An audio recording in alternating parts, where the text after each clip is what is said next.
நற்செய்தி வாசகம். பரிசேயர் அல்ல, வரி தண்டுபவரே கடவுளுக்கு ஏற்புடையவராகி வீடு திரும்பினார்.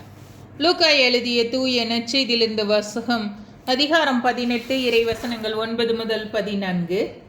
அக்காலத்தில் தாங்களை நேர்மையானவர் என்று நம்பி மற்றவர்களை இகழ்ந்து ஒதுக்கும் சிலரை பார்த்து இயேசு இந்த ஓமையை சொன்னார். இருவர் இறைவனிடம் வேண்ட கோவிலுக்கு சென்றனர். ஒருவர் பரிசேயர், மற்றவர் வரி தண்டுபவர்.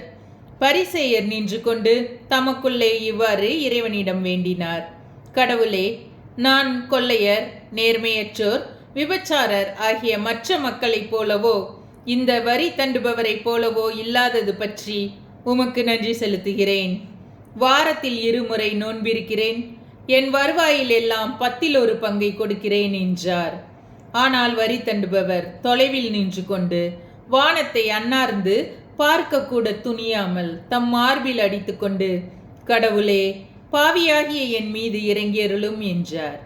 இயேசு, பரிசேயர் அல்ல, வரி தண்டுபவரே கடவுளுக்கு ஏற்புடையவராகி வீடு திரும்பினார்.